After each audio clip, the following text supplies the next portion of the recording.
I'm really excited to have this conversation because I've learned so much already talking to these folks. So take us into the living room of maybe not even 2025, 2020, Dominic, Jules, what is our experience of entertainment and of media look and feel like in the not too distant future?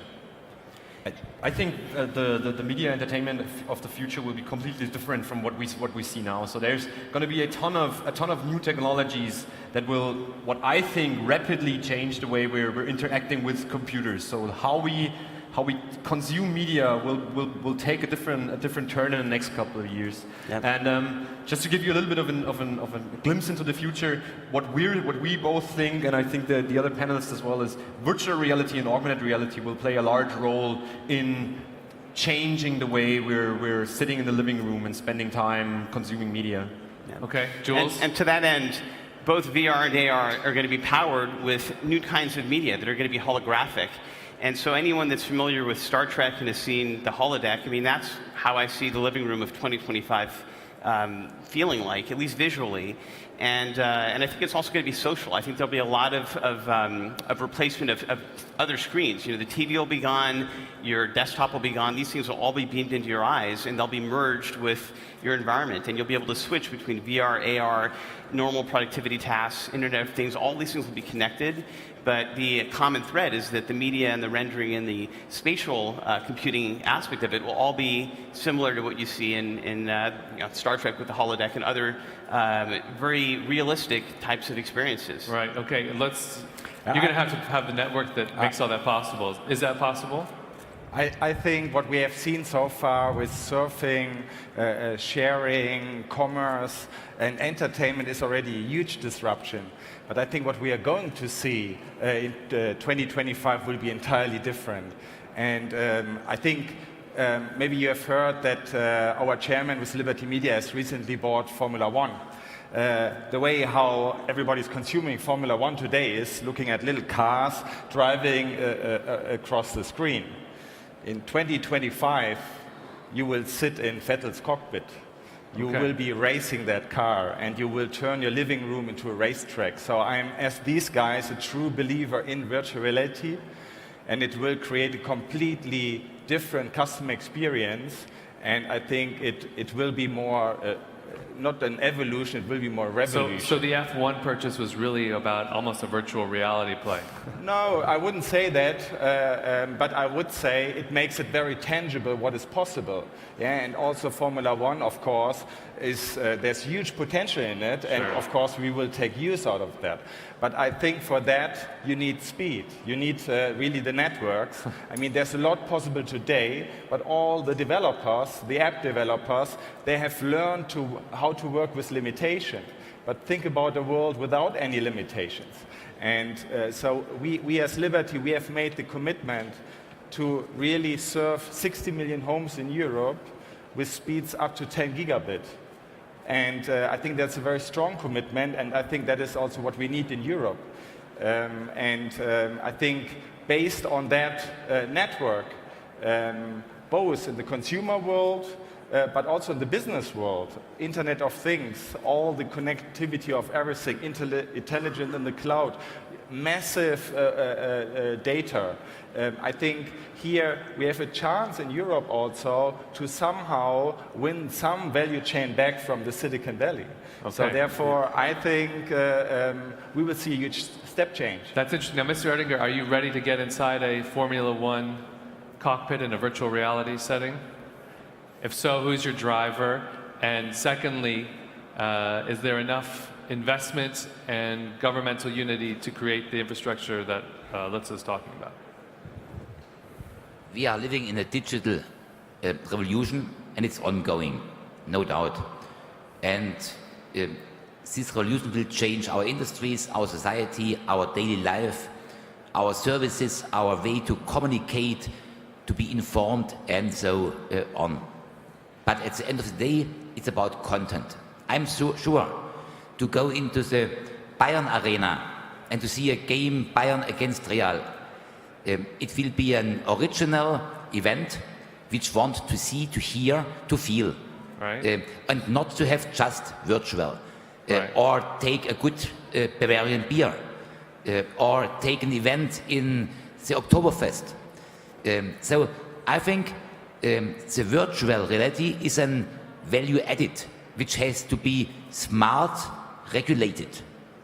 But our original life, to meet you, to see these people, to be here in this room, to have a coffee afterwards, to have contacts, to be tomorrow in Davos for to see people all around the world. The virtual future can't be the one and only option. It's an additional, which is optimizing, hopefully optimizing our life and not anything else. Maybe it can be better, and maybe these guys can tell us why it's better. I was just about to say there are certain things that you can't replace. So, for example, the example of the Bavarian beer and sitting in the VIP lounge with your friends, you can't really exchange that. But there are other applications or situations where you can actually make a sports viewing game, for example, much better through virtual reality. So, what you can do is imagine you're sitting in a virtual VIP lounge, and people from all over the world can join you. So whether your parents might be somewhere on the other side of the globe, they can join you and watch that as football game together with you. So you're sitting in that virtual lounge, you can have your friends, you can have a social experience, and then you can step up to the window of the arena and look down and watch the game as if you were really there. But still you have that social experience. So it's not going to go away. It's just going to be an added value to that whole entertainment. Jules, is reality overrated? Yeah, I mean, I think the other layer that you can have is that forget VR. I mean, mixed reality, if you have the entire tennis court or the football stadium in the palm of your hands, and you can look at it in God mode, and you have a whole new language for shrinking and scaling and looking at different pieces of a scene, that's something that you can't even begin to approximate. Either really in VR currently, it just doesn't have the resolution, but even if you're live at the event, you wouldn't have that. And of course, having your friends socially present and in there, that would be really powerful. So one of the first things we did as a company in terms of our software stack was powering those shared experiences in Oculus Social, where you can have the Star Trek bridge and you can watch every episode of Star Trek with your friends. That's live today. But getting this so that it's something that really is able to sort of move outside of VR and kind of become almost holographic is really powerful. Okay, you mentioned just the Allianz Arena. I mean, unfortunately, there's only 80,000 seats in the Allianz Arena, right? So think about, but there's maybe 2 million or there's 5 million Bayern Munich fans across Germany. So think about that they can experience the match in a completely different way. They have a 360-degree view. They can interact much better. They can see different perspectives. So yes, it will never replace reality, but I think it will create a completely different experience in the living room when they are really enjoying the match. And therefore, right, in my point of view, everybody needs in the future gigabit speeds for everybody's home, right? And I mean, I know that I think your European guidance is that at the minimum everybody should get 100 Mbit speed, and of course the more the better. But in my point of view, I would challenge us a bit to say, is that really enough? And in my point of view, it is not enough. And in my point of view, it is right. The more we invest in our infrastructure, and we are a big believer in infrastructure, when we invest and we have a better experience, then our competitors will invest as well. So therefore, I think 100 Mbit is not enough. I think in the game against who is creating the value of the future, and I'm European, I want also to create more value out of Europe, to be honest. We need higher speeds. Mr. Oettinger, can Europe afford to wire each home, fiber to the home, with at a minimum gigabit speed, perhaps 10 gigabit speed? Is that just too costly, or can it be done? Last year, we analyzed the situation, which data flows are needed in 2025. It was a mid and long-term outlook. And indeed, we have to go to a gigabit society. Even in rural areas, we need 500 or 1,000 megabit per second. If you add all of our needs upload, download, social media, or autonomous driving, connected cars, platooning, e-health, m-health, IoT, and so on. It's about 500 and more. And our estimations are we have to invest 500 billion euro in masts, in installations for 5G, and in fiber to all homes and buildings. 500 billion. And with our telecom package, we developed the legal environment to leverage these mainly private investments. And in addition, 10 up to 20% have to come from public budgets on a European, national, regional, and even local level. That's our ambition. So it can be done from a financing perspective. I think it's feasible. Yeah. $500 billion over what time period would you say? 500 billion euros all over Europe, EU 28. Right. I think it's feasible. But we must know it has to be a priority. We have highways, we have railway systems, we have hubs for airplanes. The main infrastructure is no more the highway. The main infrastructure is broadband to every building. Right, okay. So, Jules, maybe you can take us a little bit to the future, or maybe the present. We have a video of some of the stuff that Jules' company has been involved in. I don't know if we can get it up here. We can roll that video. Okay, there it this is a little bit confusing. So explain the 4 screens we're looking at here, please. So this is holographic video streaming to a phone. And I'm taking a video of the phone. There's a marker that is essentially positioning the holographic stream. And this is running over normal bandwidth. The thing is, in the living room of the future, your entire room, your entire wall is going to be a window into these virtual worlds. And in order to do that, you need more than 10, 100 megabits a second. You need to have gigabits. And this is showing sort of what we're able to do today over existing infrastructure. But I think that to the point of what you're investing in terms of investment, I mean, if you really do telepresence right, you won't need cars, you won't need to travel as much. You may be able to really enroll at schools and meet people and experience things in a way that doesn't require you to have as many highways or as many cars or as many planes. Yeah. Right. And it's already happening. I mean, teleconferencing, where you essentially don't have to go on a plane, those things are already changing the way businesses are working. And as the technologies mature, and as the impression of actually being in the same meeting room as the other person that could be on the other side of the globe, that will be a very powerful prospect. So not only that, the social telepresence experience has to be has a lot of demand on the bandwidth and on the infrastructure, but also all the types of content that will be created for virtual reality and augmented reality. Yep. Just think about light fields or volumetric capturing or even 360 content that is already being deployed on Facebook and YouTube and seeing tremendous growth rates all over the internet. Even 360 content needs more, is a larger file size usually, and has more demands in terms of compression and all these different things. Yeah, the highest quality 360 video that we do on the Gear VR for Oculus is 18K, and it's 2.4 gigabits a second to pull that in. So and that these glasses are 4 times You brought that. another prop. Tell us about the prop. So this is this year's. These are this year's glasses made by Oettinger. They just showed them at CES. 4.3 ounces, and the resolution on these is astounding. You can actually put these on, and you can replace your TV and your monitor already, and you just have a better virtual screen. And with the technology that we're providing through light fields, you're actually going to have those windows into the worlds that we're showing in sort of a more primitive form on your phone beamed into your eyeballs. And that makes all these possible. These are $9.99. So if you're doing a 3-year subscription, you can get them for $29 a month. It's part of your cable plan or your phone bill. Wow. I mean, that's a game changer. Okay. These were unveiled at CES, right? Sorry? These were unveiled at CES, yes. right?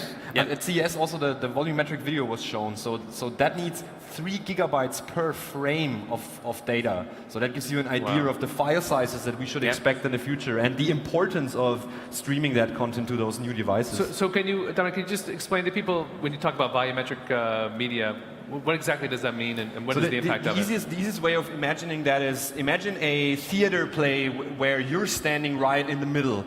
And for example, Leonardo DiCaprio is coming from the left side and is talking to Angelina Jolie, and you're not only part of the story and you're watching it as if you were there yourself, but you could actually have something like an interactive movie where you can interact with the persons or with objects in the room. And finally have that thing of which many people have dreamt of, is that interactive movie. So the movie industry has long ago coined that term, and now with virtual reality it is possible, but only if you're paying the costs of having large file formats, lots of compression, and huge bandwidths to stream those types of content. Amazing. So can you do it? Are you committed? Yeah, can you do it today? I think for me, I used to work for the mobile industry. And in the early days, when these early phones were very clunky, huge phones, and everybody was saying, well, not sure if that is getting mass market. And then it was prediction 2 million customers until 2000. We all know where we ended up with. So I personally really believe in virtual reality. I think everybody of you should try it who hasn't tried it. Yep. It's a completely different experience.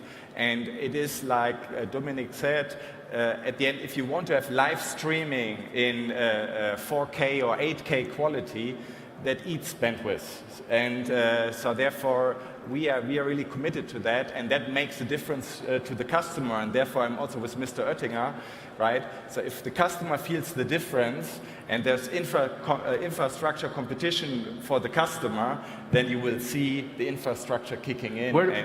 Where does wireless fit into this equation? Pardon? Where does wireless fit into this equation? You're obviously a cable company. I think wireless, so 5G will never replace a fixed line. I mean, that story is also 20 years old. But 5G is very strong and complementary, right? So, I mean, latency is very quick on 5G. You have much more bandwidth, but not as much as you will ever have when you have fiber to the home. Therefore, I would never see 5G replacing it. I would see it like today. Today you have an LTE phone and you have 200 Mbit at home. Tomorrow you have 5 gigabit at home and you have 5G.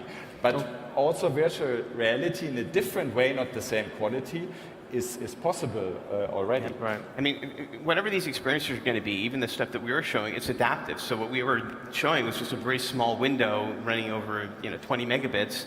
But when you leave the home, you don't need you don't need your entire room to be surrounding you. You're probably going to be doing something that's more like augmented reality. But when you're in your home, it's not just the environment that needs to be at this absolute perfect fidelity. You want to be able to scan in your environment, to do telepresence correctly.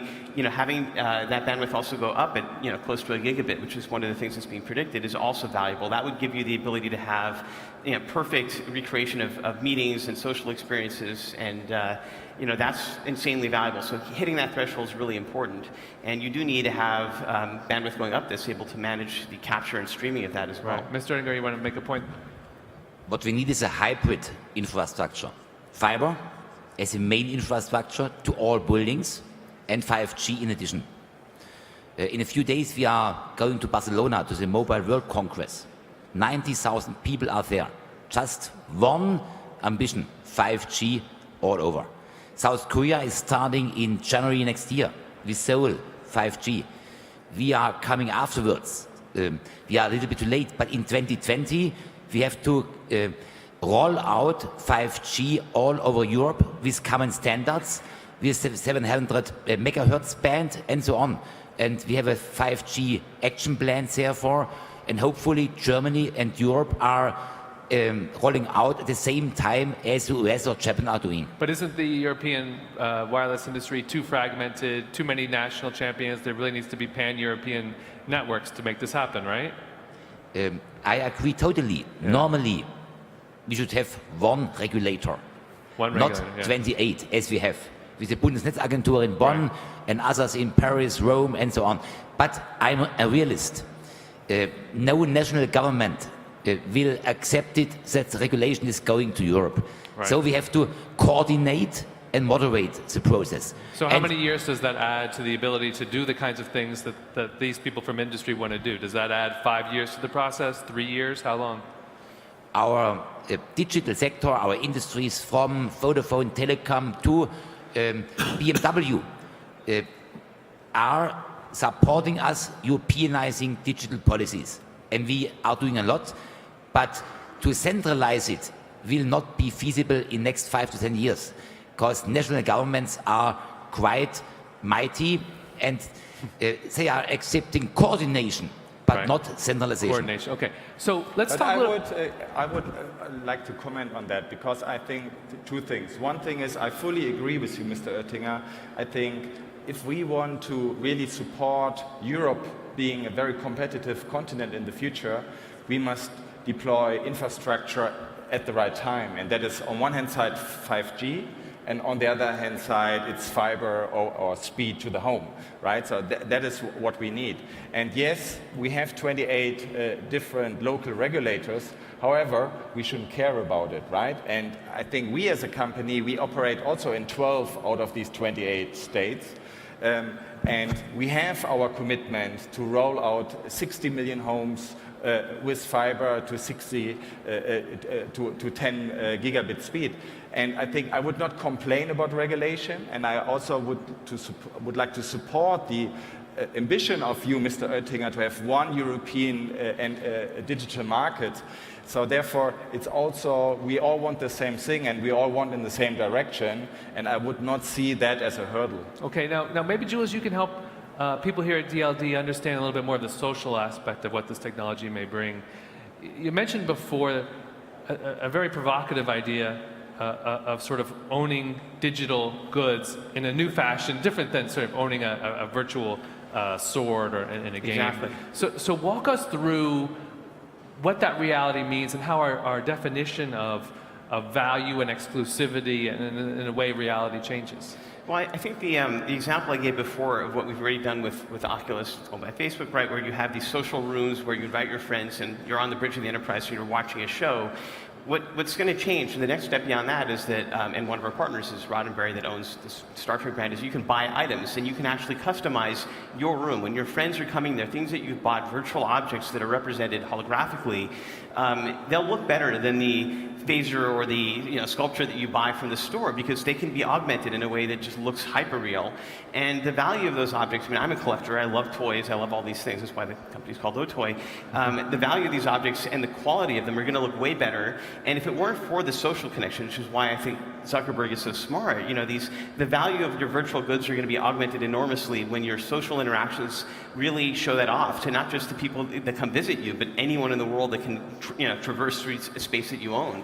And sharing things is something we already feel very comfortable doing. So when we share something and it has more of us and more of the things that we own virtually represented, I think it's going to be very powerful. Okay, and let's conclude the session. We'll just look at one photo, and if we can put that up, and you can explain what that is to everyone here and why that is relevant to the work you do. If we can get that one image up here, perhaps. There it is. You go. So this is a giant painting by one of my favorite artists, Alex Ross. And in fact, we're rebuilding the Andy Warhol Museum with all his paintings in VR, but you can go and buy his painting, and it's this giant mural. And there's no way that you can actually probably have this normally in a room of any size, but anyone in mixed reality, if you happen to own this painting and have that wrap around your wall in your environment, they will see that. And there's hundreds of these objects. There are also holographic objects as well, sculptures. So it's the value of almost any work of art or any collectible item is very different when it can be represented this way. I think that's our cue. He's literally Might pulling the hook. be. Thank you guys so much.